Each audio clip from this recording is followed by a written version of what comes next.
बिस्मिल्लाहिर्रहमानिर्रहीम, अस्सलाम वालेकुम। मैं मोहसिन नवाज़ हूँ और बहुत अहम बात आपसे आज होगी इस हवाले से कि वैसे तो दुनिया भर में कमर का दर्द, गर्दन का दर्द, ये जो प्रॉब्लम्स हैं ये 30% पॉपुलेशन में पाए जाते हैं। लेकिन रीसेंट ईयर्स में ख़ास तौर पे हमारे इस खित्ते में इन दर्दों का में इजाफ़ा देखने में आया है और तकरीबन हर घर में आप भी इस बात की गवाही देंगे कि आप या आपके घर वालों में से किसी को कभी ना कभी इस तरह का एक्सपीरियंस ज़रूर होता है कि जिसमें बैकिक या फिर नेक पेन या फिर जिस्म में और कई तरह के दर्द महसूस होते हैं। होता क्या है कि जब हमें कोई दर्द होता है तो हम क्विक फिक्स की तरफ जाते हैं, पेन किलर्स लेना शुरू कर देते हैं और असल वजह तक हम पहुंच नहीं पाते। इन बिटवीन कहीं दर्द थोड़ी देर के लिए सेटल हो जाता है और हम फिर दोबारा दर्द के होने पर वही चीज़ दोहरा देते हैं। आज मेरे साथ जो ज़बरदस्त शख्सियत मौजूद हैं, इनका तारुफ इतना बड़ा है कि मेरे ख़्याल है उसके लिए एक अलहदा वीडियो चाहिए। डॉक्टर अफजल हुसैन 35 ईयर्स से ज़्यादा का आर्थोपेडिक में एक्सपीरियंस रखते हैं, फिज़ियोथेरेपी में, और इसके अलावा आपने बहुत सारे अब तक ऐसे सर्जिकल प्रोसीजर्स किए हैं जो कि उस वक्त जब हुए तो ये पाकिस्तान में पहला नाम थे ऐसे किसी प्रोसीजर के करने में। डॉक्टर अफजल हुसैन ने 10 साल पहले पाकिस्तान में साउंड वेव थेरेपी इंट्रोड्यूस करवाई और ये इस थेरेपी ने क्या क्या कमालात किए आज हम इनसे ये भी डिस्कस करेंगे। मुझे बहुत ज़रूरी और मुनासिब लगा कि इस वक्त जबकि माशरे की बहुत ज़्यादा ज़रूरत है इस मौजू पर बात करने की, अवेयरनेस देने की, और लोगों को एकदम से जो ये ऑपरेशंस के लिए रिकमेंड कर दिया जाता है, गोलियों का, इन चीज़ों का, पेन किलर्स का बहुत ज़्यादा इस्तेमाल बढ़ गया है, तो उस की ज़रूरत के पैदा होने से पहले क्यों ना सेहतमंद तरीके ऐसे अपना लिए जाएं, कोई लाइफस्टाइल चेंज किया जाए। तो मैं चाहूँगा कि डॉक्टर अफजल हुसैन की बातें आप लोग बड़े ध्यान से, गौर से सुने और इन्हें अपने दूसरे साथियों, दोस्तों तक भी ज़रूर पहुँचाएँ। अस्सलाम वालेकुम डॉक्टर अफजल। वालेकुम सलाम। कैसे मिजाज अल्लाह आपके? का एहसान, बिल्कुल ठीक। बहुत शुक्रिया आपका कि आपने आज अपने इस फोरम पे मुझे मदऊ किया। मैं बड़ा मशकूर हूँ आपका। आप एक कहानी सुनाते होते हैं और जी। वो कहानी मैं चाहूँगा, क्योंकि ये जो कहानी है यकीनन हमारे साथी बड़ी दिलचस्पी से सुनेंगे। हाँ जी, वो ऐसे है कि ये कहानी आज के इस बातचीत के हवाले से इसलिए ज़्यादा सूट करती है कि इससे पहले कि मैं एज अ डॉक्टर किसी पेशेंट का इलाज करूँ या कोई पेशेंट मुझसे इलाज कराए, जी। तो सबसे पहली जो चीज़ होनी चाहिए वो होना चाहिए पॉजिटिव माइंडसेट, बिल्कुल सही। डॉक्टर का भी और पेशेंट का भी। बिल्कुल ठीक। तो ये कहानी मैं उसी हवाले से सुनाता हूँ। तो ये कहानी दरअसल 3 दोस्तों की कहानी, जी। जो एक फैक्ट्री में काम करते थे। ठीक। और उनमें से हुआ ये कि अनफॉर्चुनेटली एक दोस्त ऐसा सीरियस बीमार हुआ कि 2-3 महीने वो फैक्ट्री नहीं जा सका। तो जो फैक्ट्री ओनर था उसने उसको नौकरी से निकालने का फ़ैसला किया। ठीक। तो बाकी जो उसके 2 जिगरी दोस्त थे उनको शदीद अफसोस हुआ जी। और फैक्ट्री ओनर के रवैये पे भी उन्होंने काफ़ी, उनको गुस्सा आया कि एक उम्र हमने इस फैक्ट्री की डेवलपमेंट में काम किया है, गुजारा है, ठीक। और इसने हमें 2-3 महीनों में हमें ऐसे फारिग कर दिया। जी। जी। तो एक दोस्त जो बड़ा जज्बाती हुआ उसने कहा जी होना ये चाहिए कि ऐसे फैक्ट्री ओनर के पास तो फिर हम भी काम नहीं करेंगे बिल्कुल सही। और ये नौकरी हम इकट्ठे छोड़ते हैं, फिर एक को क्या निकालना है, हम तीनों में से निकल जाते हैं। ठीक। तो तीसरे दोस्त ने कहा देखो भाई, बात ये है कि एक की नौकरी जाएगी जो उसके घर में फाके और जो परेशानी आनी है, जी। तो जी। हम जब दोनों भी नौकरी से निकल जाएंगे जी। तो बजाय इसके कि हम उस दोस्त को कोई फ़ायदा पहुंचाएं, जी। वही फाके वो परेशानी हम अपने ऊपर भी लागू करेंगे तो उससे फ़ायदा क्या होगा। सही। सही। सही। तो हम कुछ ऐसा करते हैं कि जिससे कुछ फ़ायदा हो जाए। बिल्कुल सही। तो उन्होंने कहा जी वो क्या, उन्होंने कहा जी हम चलते हैं फैक्ट्री ओनर के साथ मिलेंगे, बात करते हैं उससे जाके। और कहते जी क्या बात करेंगे आप। ठीक। कहते जी हम ये बात करेंगे कि ठीक है हमारा एक दोस्त बीमार है, जी। हम इसकी हेल्प करना चाहते हैं, जी। तो हम ऐसे करते हैं कि हम अपने हिस्से का भी काम करेंगे और इसके हिस्से का भी काम करेंगे, बिल्कुल सही। बिल्कुल सही। तो ताकि हम हमारी भी कमाई जारी रहे जी। और इसके घर भी परेशानी ना आए। ठीक। ठीक। तो उन्होंने कहा चलें बात करते हैं। ठीक। वो फैक्ट्री ओनर के पास चले गए, उससे बात की। उन्होंने कहा जी मुझे क्या एतराज़, सही। मुझे तो काम चाहिए, आप काम कर रहे हैं और मुझे बड़ी खुशी हुई कि आप मतलब अपने दोस्त की हेल्प करना चाहते हैं। चले ठीक। मैं भी उसकी थोड़ी बस बहाने पर हेल्प करूँगा, मैं आप दोनों की थोड़ी पे भी रेज करता हूँ ठीक ठीक और ठीक उसकी भी रेज करता हूँ, आप करें काम, ठीक मुझे कोई इतराज़ नहीं है। ठीक तो ठीक। फिर मेरा ये कहानी बयान करने के बाद मेरा सवाल होता है उन लोगों से, जी जैसे अब आपसे मैं सवाल करता हूँ जी जी। कि जी इसमें तीन हम्म। रुख हैं इस कहानी के, 3 किरदार है। हाँ। तीन किरदार हैं, हाँ। तीन रुख हैं इस जी कहानी के। जी जी। पहला किरदार है जो कि डिसेबल हो रहा है, हम्म। दूसरा किरदार है जो उस पर गुस्सा खा रहा है जी जी और वो उसका बदला किसी और से लेना चाहता है, जी जी। जबकि उसकी डिसेबिलिटी में उसे कोई फ़ायदा नहीं पहुंचता। बिल्कुल सही। और तीसरा किरदार ये जो कहता है कि जो पॉजिटिव सोच का मालिक है, जी वो जी। कहता है देखो वो काम करो हम्म। जिससे जिसको तुम हेल्प करना चाहते हो उसका भी फ़ायदा हो जाए जी। और हमारा भी नुकसान ना हो। बिल्कुल सही। तो होना ये चाहिए कि जब माशरे में या हमारी बॉडी के अंदर जी कोई एक चीज़ कम परफॉर्म कर रही है या उसमें कोई बीमारी आ गई है, जी तो बजाय इसके कि उसको पूरा जिस्म हम उसकी लपेट में ले आएँ और एक उंगली के दर्द के या एक कंधे की दर्द से हम पूरे जिस्म को बेकार समझना शुरू कर दें, बिल्कुल सही। तो होना ये चाहिए कि हम उस दर्द को कम करने के लिए बाकी जिस्म को अपलिफ्ट करें, बिल्कुल सही। उससे ज़्यादा बेहतर काम लें जी जी और उसको भी ठीक करने की कोशिश करें। और जब तक वो ठीक नहीं होता, जी। उसको अपने माइंड की पावर से अपनी बॉडी के डिफरेंट और कैपेबिलिटीज़ के को इस्तेमाल करते हुए ठीक। उसको हम मज़ीद सपोर्ट करें उस वक्त तक जब तक कि वो खुद अपने पैरों पे ना खड़ा खड़ा ना हो जाए। तो ये जो तीसरा किरदार है, असल तो काम ही इसका है। काम इसका है। और मैं चाहता हूँ कि डॉक्टर्स भी और पेशेंट भी इस माइंड के साथ अगर अपने पेशेंट्स का इलाज करें, बिल्कुल सही। डॉक्टर्स और पेशेंट इस माइंडसेट के साथ अपने डॉक्टर के पास आए, तो इसमें जो सबसे चीज़ अभी जैसे मैं आपको अभी बता रहा था कि ट्रीटमेंट कब कहा जाएगा, ठीक है। सही। तो मैं ये कहता हूँ कि जब आप देखिए हम कोई भी खर्चा करते हैं, आज हम अभी एसी में बैठे हैं तो क्यों बैठे हैं, क्वालिटी ऑफ लाइफ इंप्रूव करने के लिए, लेकिन जी एसी लगाने में हमें जी। खर्चा आया कॉस्ट है, पे करनी कॉस्ट पे पड़ती। करनी पड़ती है। इसी तरह हम गाड़ी में बैठते हैं जी तो हमें उसकी कॉस्ट पे करनी पड़ती है। तो मकसद ये कि जहाँ कहीं भी हम कॉस्ट पे करते हैं जी। तो हमें अपनी लाइफस्टाइल में कंफर्ट लेवल को हम इम्प्रूव करना चाहते हैं। करते हैं, करना चाहिए। ठीक है ठीक है। अनफॉर्चुनेटली इस वक्त जो ट्रीटमेंट हमने जो प्रैक्टिस हो रहा है, जो रिवाज पा जो चुका है। रिवाज पा चुका है, उसमें अगर आप सब लोग गौर करें, जो अभी जिनको बैक पेन, नेक पेन और इस तरह का है, तो क्या आपकी क्वालिटी ऑफ लाइफ डॉक्टर ने इम्प्रूव की है? क्या आपने खुद इम्प्रूव की है?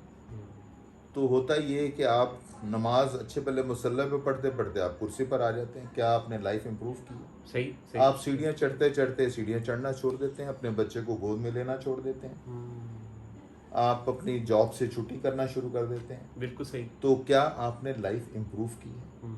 तो सबसे पहले तो मैं चाहूँगा कि अपने माइंडसेट को इम्प्रूव कर लें। ठीक। हर बंदा जो इस सारी मैनेजमेंट से मुताल्लिक़ है कि ट्रीटमेंट का मतलब ये है कि आप अपनी लाइफ को डिटीरियोरेट नहीं करेंगे, यानी कि कंप्रोमाइज़ पे नहीं जाएंगे, बिल्कुल सही। आप मेडिसिन्स यूज़ नहीं करेंगे और आपको कोई तकलीफ भी नहीं होगी जब ये 3 पैरामीटर्स, कौन से 3 पैरामीटर्स कि कंप्रोमाइज नील, मेडिसिन्स नील और पेन या डिसेबिलिटी नील, तो फिर आप कहेंगे कि मैंने ट्रीटमेंट किया। अच्छा, जो आप बात कर रहे हैं, ये बात किसी मेडिकल डॉक्टर के लिए कहना बड़ा मुश्किल काम है। आप ये कह रहे हैं मेडिसिन नील जी, यानी हम तो प्राइमरी क्राउनिक प्रोग्रेसिव इलनेसेस के अंदर जहाँ कोई वजह मालूम नहीं होती तो दवाइयों का तो बहुत ज़्यादा रोल है। आपका मतलब ये है कि हर वो शख्स जो कि किसी न किसी मेडिसिन पर है वो ट्रीटमेंट पर नहीं है, यानी उसको वो ट्रीटमेंट नहीं है, उसका मैनेजमेंट है, मैनेजमेंट है। आप उसको कहेंगे वक्ती एक फ़ायदा पहुंचाने की कोशिश तो डॉक्टर कर रहे हैं, वो खुद भी अपने लिए कर रहे हैं, लेकिन सवाल सिर्फ यही है जो मैंने एक सवाल किया कि क्या आपकी क्वालिटी इससे इम्प्रूव हो गई है। अच्छा, तो ये बताएं कि क्या फिर हर बीमारी के हवाले से हम ये सोचें, जैसे बहुत सारी बीमारियां उसमें तो आप दवाई नहीं लेते तो बीमारी प्रोग्रेस कर जाती है, बीमारी बढ़ जाती है, तो हम क्या ऐसा करते हैं? आपका मतलब है कि लाइफस्टाइल चेंज किए बगैर, मुमकिना तौर पे अपना रोल अदा किए बगैर ही कुछ ऐड कर लेते हैं, जैसे कि अगर कोई डायबिटिक है तो वो अपनी खाने पीने में डाइटरी चेंजेस नहीं करेगा बल्कि उधर इंसुलिन के यूनिट्स बढ़ा लेगा। मैंने कई पेशेंट इस तरह देखे हैं जो मेरे पास आते हैं, वो शुगर उनकी कंट्रोल नहीं है। मेरी आदत है कि मैं पेशेंट को ट्रीटमेंट शुरू करने से पहले मैं कुछ बेसिक इन्वेस्टिगेशंस करता हूँ, जिसमें डायबिटीज़ को इंक्लूड या एक्सक्लूड करना ठीक है, मेरे सिस्टम का पार्ट है। ठीक है। क्योंकि अक्सर हमने सुना हुआ है कि जिसका शुगर कंट्रोल नहीं है उसमें ज़ख्म ठीक नहीं होते। ज़ख्म ठीक होने का क्या मतलब है कि उसकी हीलिंग पोटेंशियल लो होता है अगर ठीक। उसका डायबिटीज़ कंट्रोल नहीं है। ठीक है, ठीक। तो इसलिए मैं कोई भी जब ट्रीटमेंट करता हूँ तो उसका मकसद है कि मैं हीलिंग प्रमोट करना चाहता हूँ। बिल्कुल सही। तो अगर उसकी शुगर कंट्रोल नहीं है तो हीलिंग प्रमोट नहीं हो बिल्कुल सही। पाएगी, तो ये एक तरह से उसकी हीलिंग को डिले करेगा। जी। तो ये एक रीज़न है कि मैं हमेशा उनकी ये चीज़ों को चेक करता हूँ। ठीक, ठीक। अच्छा, बहुत से पेशेंट का मुझे एक्सपीरियंस ये होता है कि वो कहते हैं जी हम पिछले 2 साल से इंसुलिन लगा रहे हैं। जी। मैं उन्हें कहता हूँ जी आपकी शुगर अभी देखिए 348 है, आपका HbA1c लेवल जो है 8.9 है, तो इसका मतलब है कि आपकी शुगर कंट्रोल नहीं है। कहते जी। नहीं डॉक्टर साहब बस इंसुलिन पे ला रहे हैं। तो मैं उनसे पूछता हूँ कि ठीक है, क्या लेकिन डायबिटीज़ की मैनेजमेंट की जो पिलर्स हैं। हाँ। जो मैनेजमेंट की मतलब आप समझते हैं कि जो रिक्वायरमेंट है वो इंसुलिन लेना है या शुगर को कंट्रोल में रखना है? जी, जी। आप इंसुलिन लेकर फारिग नहीं हो सकते। आप ये देखें कि इंसुलिन आप क्यों ले रहे हैं। बिल्कुल सही। ऑब्जेक्टिव क्या है इंसुलिन जी, लेने जी। का? ऑब्जेक्टिव ये है कि आपने अपने शुगर लेवल को नॉर्मल लिमिट में रखना है। जी, जी। तो अगर नॉर्मल लिमिट में नहीं है तो फिर इंसुलिन लें या ना लें, एक वो, हाँ जी, इससे सही। क्या फ़र्क पड़ता है? सही, और सही। वो होता ये कि एक दफ़ा डॉक्टर से प्रिस्क्रिप्शन ले लेते हैं, उसके बाद डॉक्टर के पास जाते ही नहीं। अपने हिस्से का तो काम करते नहीं, और फिर डॉक्टर जब उसमें कोई गुंजाइश भी दे देता है तो उसका तो फिर वो सोचते हैं कि डॉक्टर साहब ने इतना कहा है तो हम फिर थोड़ा अपना हिस्सा भी डालते हैं। ये फरमाइएगा, आप साउंड वेव थेरेपी में आप पाकिस्तान में पायनियर हैं, आप खुद सर्जन हैं, और आप ये कहते हैं कि सर्जरीज की ज़रूरत इतनी नहीं होती जितनी हो जाती है। जी हाँ, ये जितनी कोई- की जाती है। जितनी की जाती है कि अच्छा की जाती है। आपका मतलब है कि डॉक्टर्स जब रिकमेंड करते हैं तो बाज़ औक़ात गैर ज़रूरी सर्जरीज भी हो जाती हैं। जी देखिए, ये बात तो कहना एक तरह से मैं अपने डॉक्टर बरादरी के ऊपर एक ब्लेम रख दूंगा। मैं ये तो नहीं कह सकता, लेकिन जो मुझे ये लगता है कि चंद एक बड़े स्टैंडर्ड प्रिंसिपल्स हैं जिनके ऊपर सर्जरीज ख़ास तौर पे बैक और नेक पेन के हवाले से होती है। ठीक। तो वो प्रिंसिपल्स जो है ना वो पूरे होने चाहिए। उसके बाद सर्जरी हो सकती है, की भी जाती है, करनी भी चाहिए। लेकिन ओवरऑल जो मैं अपने पेशेंट्स को इस वक्त देख रहा हूँ जो मेरे पास आते हैं, तो बहुत सारे पेशेंट ऐसे हैं जिनको सर्जरी रिकमेंड हुई होती है, लेकिन मुझे लगता है कि शायद नहीं करनी चाहिए। नहीं तो करनी चाहिए। हाँ जी, राइट। तो मतलब ये अपनी अपनी असेसमेंट की बात है और अप्रोच वो की तो और अप्रोच की बात है। तो हो सकता है कि जो तरीक़ेकार मेरे पास हैं जिससे मैं अपने पेशेंट को बेहतर कर सकता हूँ वो ना सर्जरी के जानते बगैर, हो। वो उनके पास उनके नहीं है। लेकिन हर डॉक्टर अपने इल्म के मुताबिक तो मेरा फैसले सही करता है। बेहतरीन अपना ही सोच जी हाँ, होता जी हाँ। है। ये फरमाइएगा कि क्या ऐसा कि बीमारियां बढ़ गई हैं डॉक्टर अफजल, बहुत ज़्यादा देखने में आ रहा है कि क्लिनिक्स ज़्यादा भरे हुए हैं, ये अवेयरनेस ज़्यादा हो गई है, हेल्थ कॉन्शियसनेस ज़्यादा है, या ये हमारे लाइफस्टाइल की वजह से ऐसा ज़्यादा हो रहा है, यानी जी जी, ये क्या? मैं इस पर ना एक छोटी सी एक स्टोरी दूंगा जो अच्छा। मैं समझता हूँ कि मेरे जी। बहुत सारे जो ऐसे डॉक्टर्स और सर्जन्स जो मेरी उम्र तक अब पहुँच चुके हैं वो इस बात से एग्री करेंगे, क्योंकि वो भी उसी वक्त मेडिकल कॉलेजेस में थे जब मैं था। वैसे आजकल आपको पता है कि एग्री की निस्बत एक और लफ्ज़ बड़ा रिवाज पा गया है, सहमत होना। हिंदी के लफ्ज़ भी अब ज़्यादा बोले जाने लगे हैं ना। जी, सहमत बात वही है। जी, आप जी। हिंदी में कह लीजिए सहमत होना या उर्दू में कह लीजिए इत्तेफाक करना। जी। तो उसमें ये कि जब हम MBBS कर रहे थे तो उस वक्त जो हमने पढ़ा था कि डी जनरेशन जो होती है वो 40 ईयर्स में शुरू होती है। ठीक, ठीक, ठीक। फिर जब तक 5-6 साल लगे MBBS से निकलने में, जी, जब जी। पास आउट हुए तो उस वक्त वो एज 5-6 साल में 10 साल नीचे आ गई थी, राइट, 30 पे आ गई। 30 पर आ गई थी। ठीक। और आज वो एज 20 पर आ गई है। D generation. डी जनरेशन अब वो तोड़-फोड़ जो है, हाँ, damages। जिस्म के अंदर जो हाँ, तोड़ फोड़ है हाँ। वो 20 ईयर्स में स्टार्ट हो जाती है। तो हमें ये बात ज़रूर सोचनी चाहिए कि ऐसा क्या हुआ है हमारे अंदर कि पिछले 30-35 सालों में ये शरह 40 एज से 20 की एज पर आ गई। बिल्कुल सही। और बल्कि अगर मैं लिटरेचर से हट के सिर्फ अपनी प्रैक्टिस की बात करूं जी। तो मैं अब ये भी देख रहा हूँ कि ये 20 भी ज़्यादा बताई जा रही है। ठीक। मेरे पास ऐसे पेशेंट्स मौजूद हैं जिसमें ये डीजनरेशन और आर्थराइटिस इवन 10 साल के बच्चे में भी मैं दिखा सकता हूँ। अच्छा अच्छा। अब ऐसा क्या है? मैं समझता हूँ कि हमारी बीमारी, हमारी जिस्म जो कि अल्लाह ताला ने हमें बहुत हेल्दी पैदा किया, और मैंने अपने क्लिनिक पे मेरी फ़ाइल के ऊपर मैंने सूरत तीन की आयत का तर्जुमा लिखा हुआ है। अच्छा।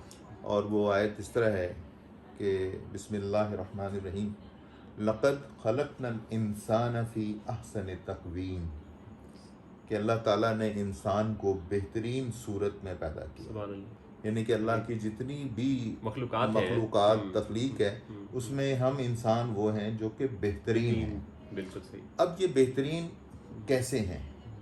हम आज उसका एथिकल एस्पेक्ट्स तो नहीं डिस्कस कर रहे, जी जी। हम उसका फिज़िकल एस्पेक्ट डिस्कस कर लेते हैं। बिल्कुल सही। फिज़िकल एस्पेक्ट में जो एक चीज़ मैं अपने पेशेंट से कहता हूँ कि आप और मैं, जी हम इंसान जी। इस वक्त दुनिया की सुपर ऑटोमेटेड मशीन है। ठीक ठीक हमसे ज़्यादा सुपर ऑटोमेटेड मशीन ठीक ना बनी है, ठीक ना कभी बनेगी। ठीक। अभी सुपर ऑटोमेटेड क्या है? जी आप कोई भी जैसे मशीन जो बड़ी state of the art automated machine हो, जी तो क्या होता है कि अगर आप कोई उसका गलत बटन दबा दें या जी उसका कोई गलत इस्तेमाल कर दें, जी तो उसमें बीप निकलती है, जी जी जी। साउंड आती है, और आप कहते हैं ओह रुक जाओ, अभी कोई गलती हो गई है। कुछ गलत हो गया, जी ज़रा जी। किसी और से पूछते हैं कि ये इसमें क्या मैं क्या गलत मसला कर हो रहा गया? हूँ, क्या जी। गलत कर रहा हूँ। हम्म। तो वो फिर आप उसको नहीं छेड़ते। ठीक है। तो हमारे जिस्म में भी ये बीप बजती, हम सुनते नहीं। ठीक ठीक वो बीप क्या है? वो बीप है थकावट, ठीक नींद का ना आना, ठीक।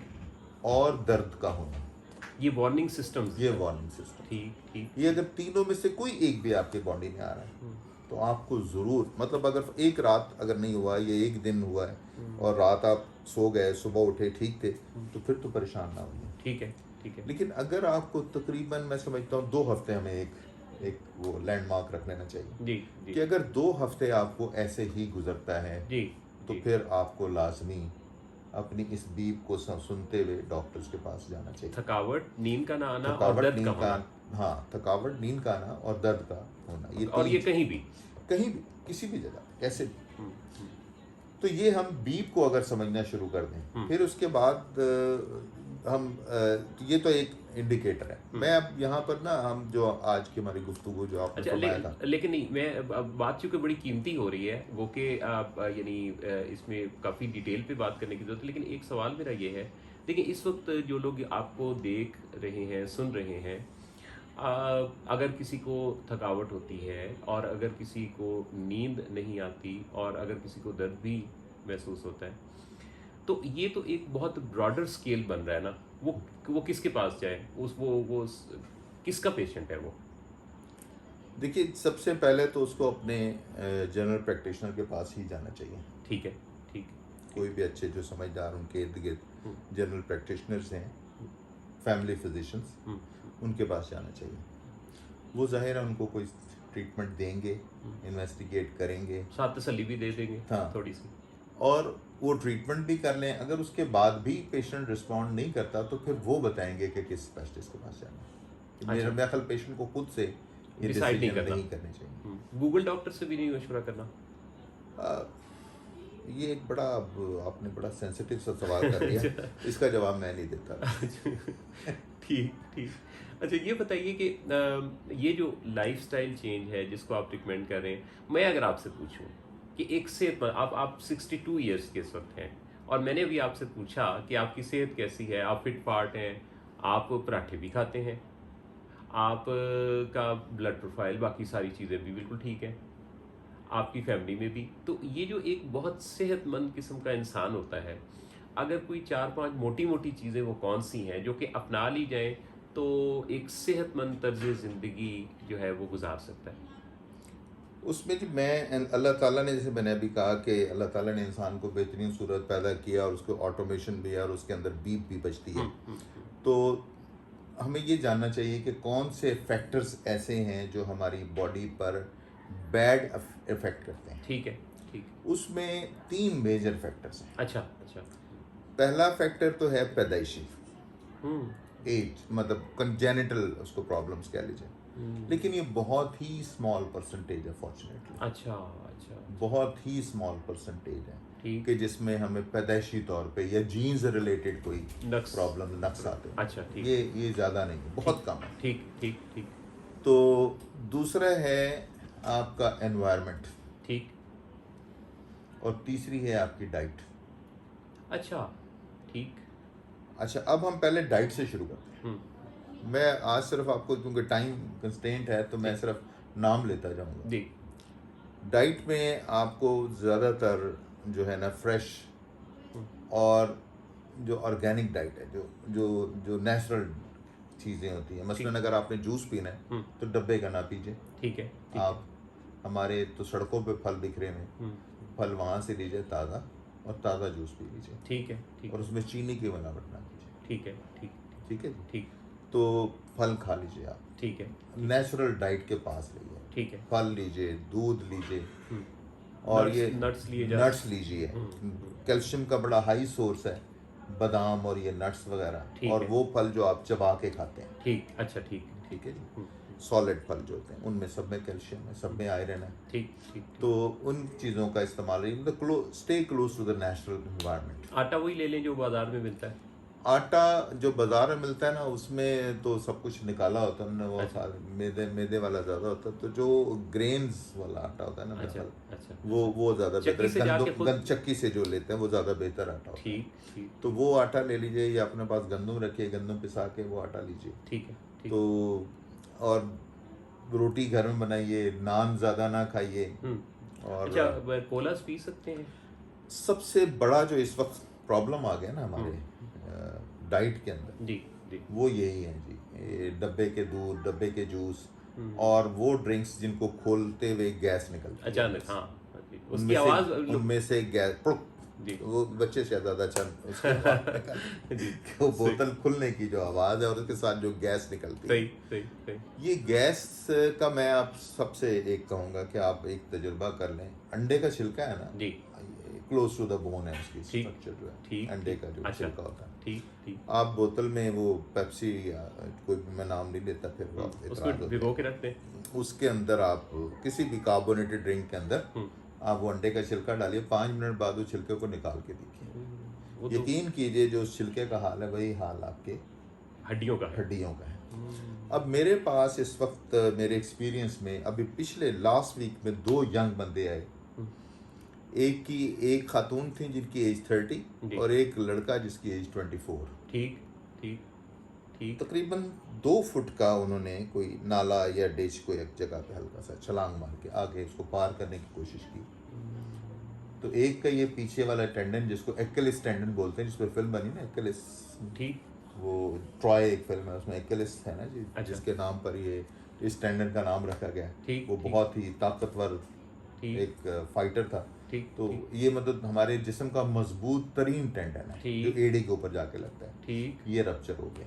ओ अच्छा एक दूसरी पेशेंट जो 30 ईयर्स की फीमेल थी, उनका एंकल पर फ्रैक्चर हो गया, अच्छा सिर्फ ये हल्की सी छलांग मारने से। मेरे पास ऐसे बच्चे आ रहे हैं जो अपने बेड पे ही उछल रहे हैं, यानी कि बेड से गिरे नहीं है, बेड के ऊपर ही है, बेड मैट्रेस के ऊपर ऊपर है ही उछल रहे हैं मैट्रेस पे, और हड्डी और उनका फ्रैक्चर हो गया। ओए, फिर ऐसा बच्चा जो 2-2.5 साल का बेड से गिरा, जैसे बेड की हाइट क्या होती है, 2 फुट होती है मेरे ख्याल नहीं में। बस जी 2 फुट से नीचे कालीन के ऊपर गिर रहा है और उसका हाथ फ्रैक्चर हो रहा है। एक वक्त था कि हमारे को बच्चा दूसरी मंजिल से गिरता था और उसको कुछ नहीं होता था, जी, तो हम लोग कहते जी। थे फरिश्ते कैच कर लेते हैं। जी जी वो जी, फरिश्ते आजकल बच्चों को कैच नहीं कर रहे हैं। सही सही सही ठीक है, तो जी। बेसिकली बात ये है कि वो बच्चों में वो जो आप फ़ोन, दूसरा अब डाइट के बाद जो अगली चीज़ है वो फ़ोन है, मोबाइल फ़ोन। स्क्रीन पर बिल्कुल जो स्क्रीन टाइम है, आप मोबाइल फ़ोन का इस्तेमाल ख़ास तौर पे जो आप बेड के ऊपर कर रहे हैं, इस स्क्रीन ने तो बेड रिडन बना दिया लोगों को। और बेड पे एक तो आपकी लैक ऑफ एक्टिविटी है जिसकी वजह से आप में वीकनेस आ रहा है, दूसरा जो आप अपनी गर्दन को तिरछा करके उसको इस्तेमाल कर रहे होते हैं, वो लेट के या बैठ के आपकी गर्दन ऐसे झुकी हुई है या ऐसे है या ऐसे है, तिरछी गर्दन के साथ जो आप काम कर रहे होते हैं। तो ये आप समझिए इसका बेसिक सिंपल इतनी टाइम में तो मैं यही बता सकता हूँ कि यहाँ पर आपका मास्टर है जो आपको कंट्रोल करता है, ठीक ठीक ठीक ब्रेन।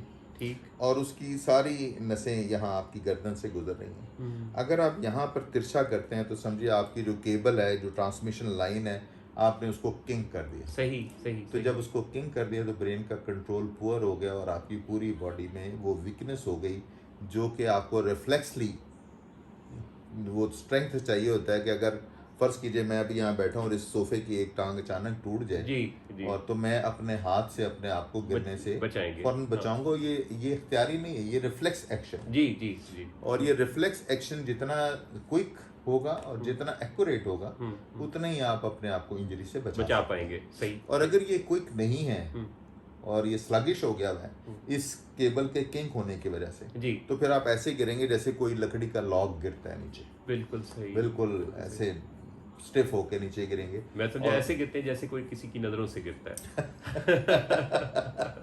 उससे तो शायद हड्डी नहीं टूट दिल तो उससे टूटता दिल टूट गया। है। जी तो ये एनवायरमेंटल फैक्टर्स जो है ना हमारे पास, ये फिर हमें इंजरी करते हैं। इसी एनवायरमेंटल फैक्टर्स में आप इन्फेक्शंस को ले लीजिए, जी डाइट को ले लीजिए, हमारे रोजमर्रा के एक्सीडेंट्स को ले जी। लीजिए। तो आज के दौर में जो चेंज आया है, जो मैंने अभी थोड़ी देर पहले जिक्र किया कि 40 ईयर्स से हम 20 ईयर्स पे आ गए हैं, जी। तो वो रीज़न यही है कि हमारी रोजमर्रा की लाइफ में गिरने का इंसिडेंस, मोटर व्हीकल एक्सीडेंट का इंसिडेंस आपने एक बढ़ गया, और बैड पोस्चर बनाने का इंसिडेंस, काफी और ज्यादा। डाइट खराब और इनएक्टिविटी, ये सारे फैक्टर्स हैं जो हमें इस वक्त इस सारी प्रॉब्लम्स की तरफ और बीमारी की तरफ लेके जा रहे हैं। आपकी बातों से ना मैंने एक और चीज़ भी सीखी पिछले दिनों, जब मेरी आपसे बात हो रही थी वॉक के हवाले से, तो मैंने इंटरनेशनल रिकमेंडेशंस जो थी वो आपसे जिक्र कर रहा था कि 30 मिनट्स रोज़ाना वॉक, इतने मिनट्स रोज़ाना वॉक। तो आपने बड़ा खूबसूरत नुक्ता उठाया। आपने कहा कि नहीं, ये मिनट्स से इतना रिलेटेड नहीं है, ये थक जाने से रिलेटेड है। आप जब चल रहे हों तो आप चलते जाइए, जहाँ थक जाएं वहाँ रुक जाइए। अलबत्ता अपने आप को पूरी तरह से ये नहीं कि इसको बहाना बना लें, बल्कि आपने फिर एक हफ्ते के अंदर अंदर, अगर पहले दिन आप 15 मिनट चले हैं तो मिनट्स की पर नज़र रखने की बजाय जिस्म पर नज़र रखिए, और हफ्ते बाद अपने टाइम को बढ़ा। जैसे मैंने गुफ्तगू के शुरू में कहा कि लिसन टू योर बॉडी, हाँ जो आपकी बीप्स हैं जी जी। उनको एक्टिव रखिए और उनसे जिदबाजी ना कीजिए, और उनके ऊपर उनकी मान के चलिए। आप जो है इतनी विजडम से भरपूर और ख़ूबसूरत बातें करते हैं कि आपका एक बहुत वसी तजर्बा, यानी वैसे ही कोई अगर डॉक्टर ना हो तो उसने ज़िंदगी को इतना इतना मुशाहिदा किया हो तो उसकी बात की बड़ी वैल्यू होती है। आप तो इस फील्ड के अंदर इतना माशाल्लाह डीप स्टडीज़ में, और आपने इतना कुछ पाकिस्तान को दिया है। मैं ज़ाती तौर पे समझता हूँ कि आपको ज़्यादा नशर होना चाहिए, आपके बारे में ज़्यादा काम होना चाहिए। आप जैसे कीमती लोग इस माशरे के लिए अल्लाह ताला की बड़ी ख़ास रहमत है और नेमत है। अल्लाह ताला आपको खुश रखे। और मुझे पूरा यकीन है कि आज की इन बातों से, देखिए, अगर कुछ लोगों की भी ज़िंदगी बदल पाई और उनका आने वाला वक्त और फ्यूचर बदल पाया और उन्हें कुछ एक बेहतर ज़िंदगी पर आने का मौका मिला, तो यकीनी तौर पे एक सदका जारिया भी है जो आपके नाम लिखा गया। बहुत शुक्रिया, अल्लाह ताला कबूल करे हमारी गुफ्तगू। बहुत शुक्रिया रब साहब। अस्सलाम वालेकुम।